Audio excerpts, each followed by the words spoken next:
पर्खनुहोस्, यो कथा सुन्नु अघि एकपटक आफ्ना आँखाहरू बन्द गर्नुहोस् र सम्झनुहोस् त्यो मान्छे जो तपाईँको लागि आफ्नो घर छोडेर टाढा गएका छन्।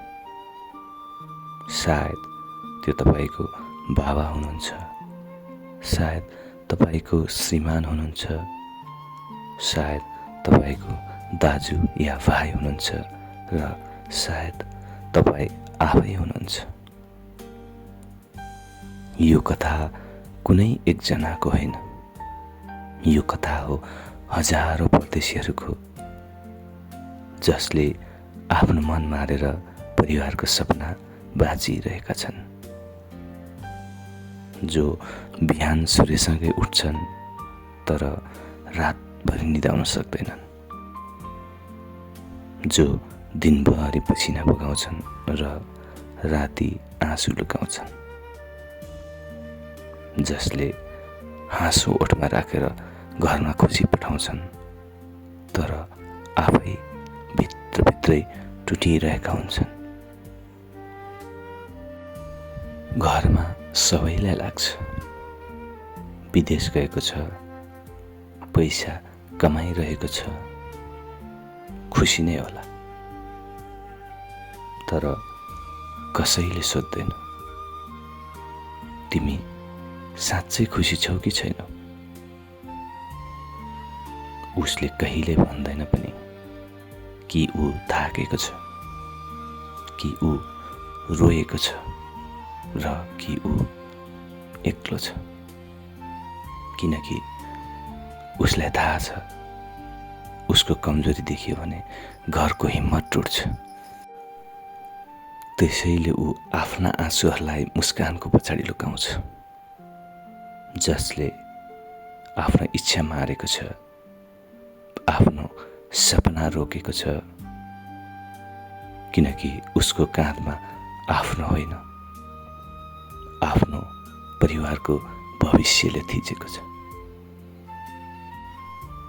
यो कथा हो त्यो छोराको जो आमाको काख छोडेर विदेशको कोठामा एक्लै सुत्छ।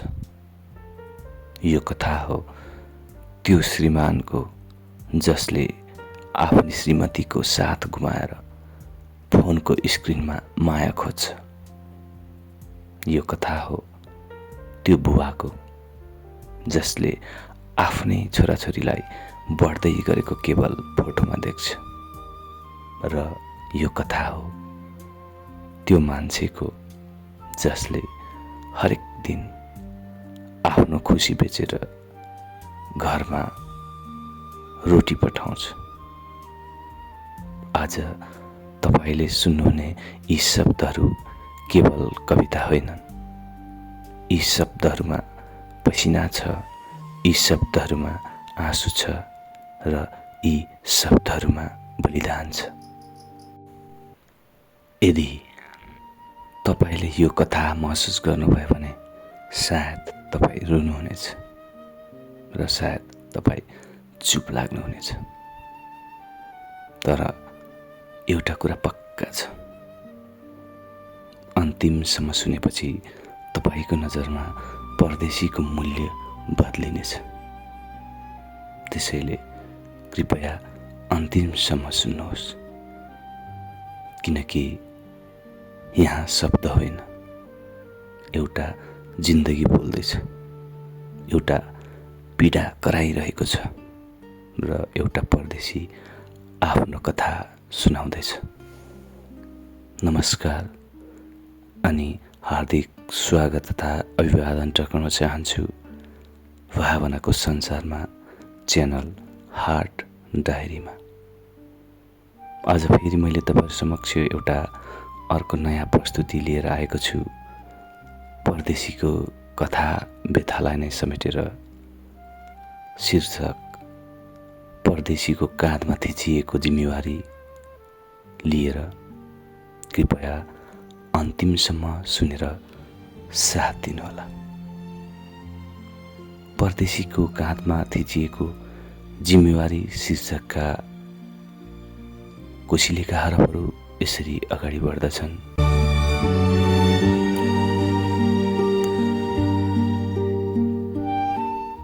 घर छोड्ने त्यो बिहान आकाश उज्यालो थियो, तर मेरो भित्रको संसार अँध्यारोले भरिएको थियो।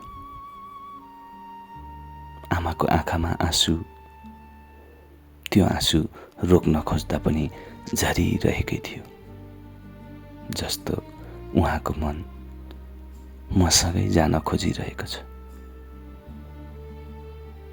बुबा केही बोल्नु भएन, तर उहाँको मौनता मलाई चिच्याएर भनिरहेको थियो, नजा छोरा नजा। श्रीमतीले मुस्कुराउने प्रयास गरिन्, तर त्यो मुस्कान मुटुको पीडालाई ढाक्ने पर्दा मात्र थियो। छोराछोरीले हातको औँला समात्दै भन्यो, बाबा तपाईँ कहाँ जानुहुन्छ र कहिले आउनुहुन्छ बाबा? म केही बोल्न सकिनँ। मेरो घाँटी अड्कियो, किनकि मसँग उत्तर थिएन। मसँग केवल जिम्मेवारी थियो। म त्यहीँ उभिएको थिएँ जहाँ मेरो मन र परिस्थितिको लडाईँ चलिरहेको थियो। एकातिर मेरो परिवारको माया, अर्कोतिर मेरो परिवारको भविष्य। र मैले रोजे आफ्नो मनलाई हराउने बाटो। मेरो खल्तीमा केही सपना थिए, तर मेरो काँधमा ऋणको भारी थियो। घरको खर्च, आमाको औषधि, बुबाको थकाइ, श्रीमतीको खुसी र नानीहरूको पढाइ, यी सबैले मलाई बाध्य बनाएका थिए। म जान चाहन्नथे। मलाई आफ्नो गाउँ, आफ्नो माटो, आफ्नो मान्छे सबैभन्दा प्यारो लाग्थ्यो। तर कहिलेकाहीँ मान्छेले आफूलाई होइन, परिस्थितिलाई जित्न दिनुपर्छ। गाउँको त्यो बाटो, जुन बाटो हिँड्दै म हुर्किएको थिएँ, आज त्यही बाटो मलाई टाढा पठाइरहेको थियो। हरेक मोडमा एउटा सम्झना, हरेक ढुङ्गामा मेरो बाल्यकाल। तर ती सबैलाई छोडेर म अघि बढ्दै थिएँ। मेरो खुट्टा अघि बढिरहेको थियो, तर मेरो मन पछाडि फर्किरहेको थियो। एयरपोर्टमा सबैको आँखा रसाइरहेको, म भने मुस्कुराउने नाटक गरिरहेको थिएँ, किनकि यदि म नै रोएँ भने मेरो परिवार अझै टुट्थ्यो। त्यसैले मैले आफ्ना आँसुहरू भित्रै कैद गरेँ। जब जहाज उड्यो, त्यो केवल एउटा यात्रा थिएन, त्यो त मेरो जीवनको सबैभन्दा ठुलो मोड थियो। त्यो क्षण मैले महसुस गरेँ, म केवल देश छोडिरहेको छैन, म आफ्नो खुसी, आफ्नो स्वतन्त्रता, आफ्नो जीवन सबै छोडिरहेको छु। परदेश पुगेपछि सबै कुरा नयाँ थियो, तर मेरो पीडा पुरानै थियो। भाषा फरक, मान्छे फरक, संस्कृति फरक, तर मेरो मन अझै त्यही मेरो घरमै अड्किएको थियो। पहिलो दिन काममा जाँदा मलाई कसैले नामले बोलाएन। म एउटा मान्छे होइन, एउटा कामदार बने। दिनभरि काम, पसिना, थकान, रातभरि सम्झना, एक्लोपन, आँसु। कोठा सानो थियो, तर मेरो एक्लोपन त्योभन्दा धेरै ठुलो थियो। 4 भित्ताभित्र म आफैसँग कुरा गर्थे। आमाको अनुहार सम्झन्थे, बाबाको मौनता, श्रीमतीको आवाज, छोराछोरीको हाँसो, र म चुपचाप आँसु बगाउँथे। किनकि यहाँ रोए पनि कसैले देख्दैन।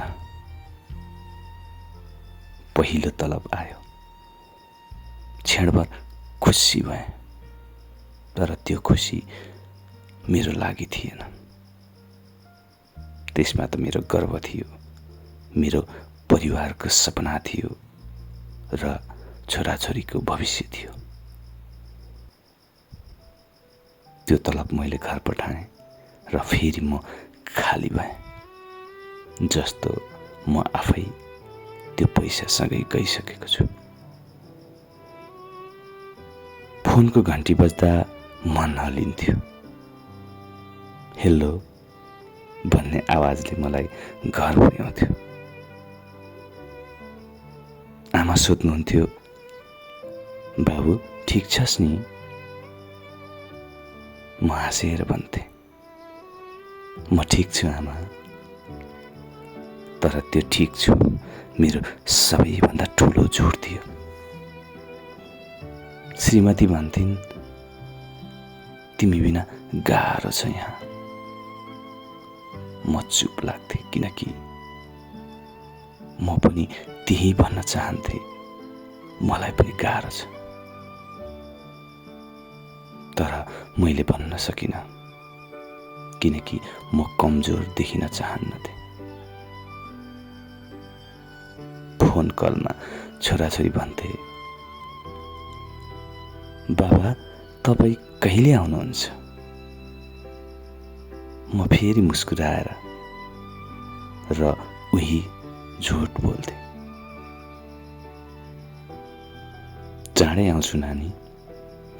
राम्रो पढ्नु, ज्ञानी हुनु, आमाले भनेको मान्नु। म आउँदा धेरै मिठाई अनि धेरै खेलौना ल्याइदिन्छु नि है। तर त्यो चाँडै भन्ने शब्द समयसँगै टाढिँदै जान्छ भन्ने के थाहा। दिनहरू बिस्तारै बित्दै गए, तर मेरो भित्रको खालीपन झन् गहिरिँदै गयो।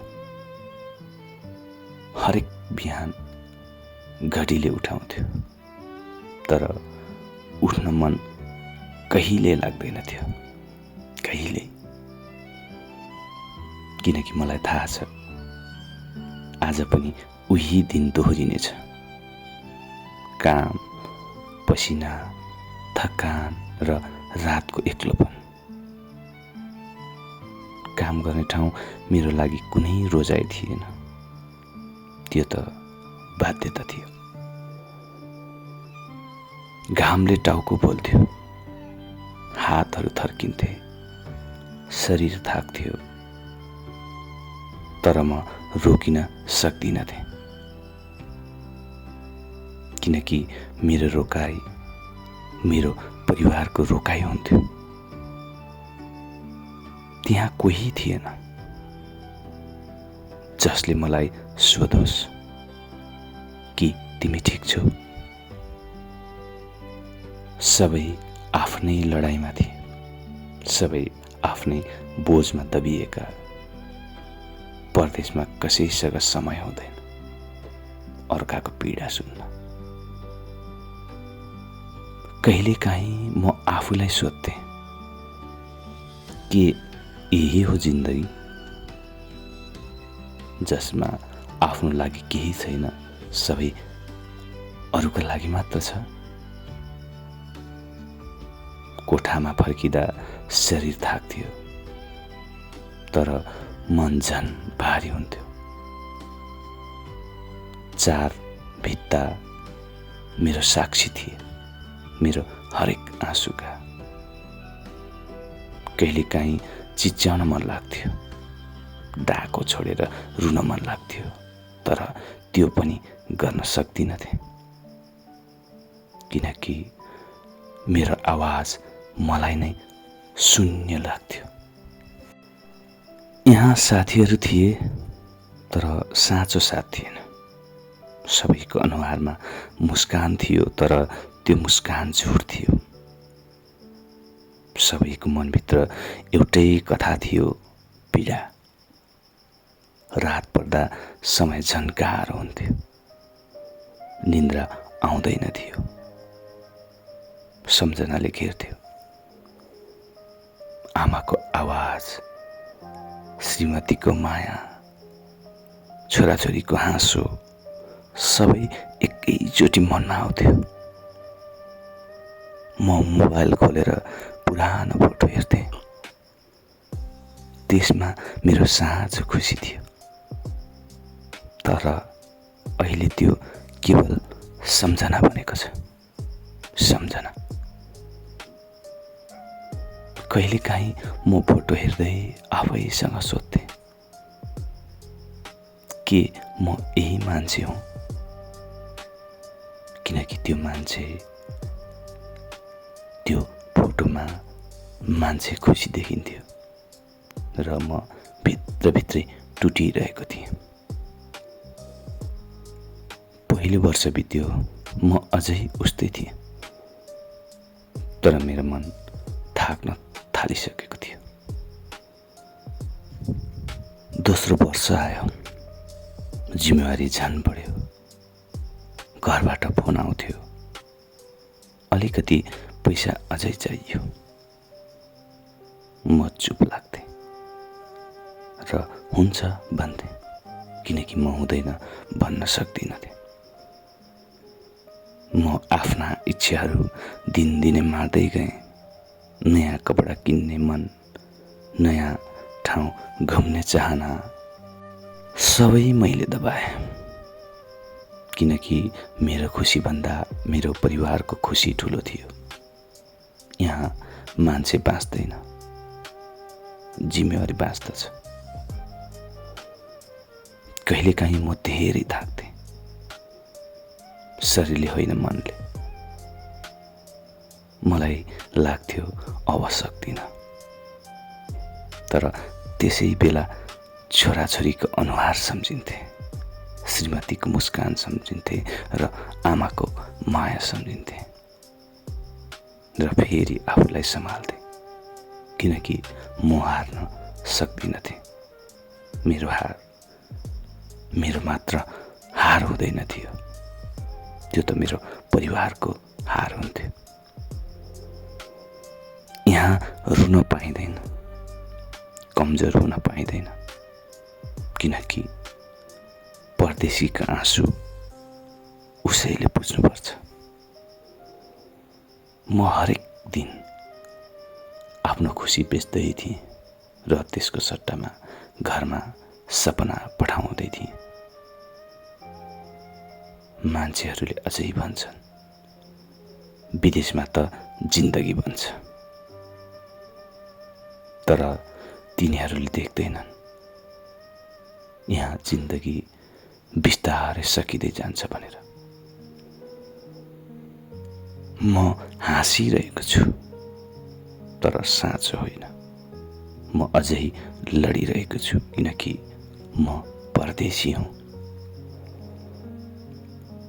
समय बित्दै गयो, तर मेरो जीवन उस्तै घुमिरह्यो।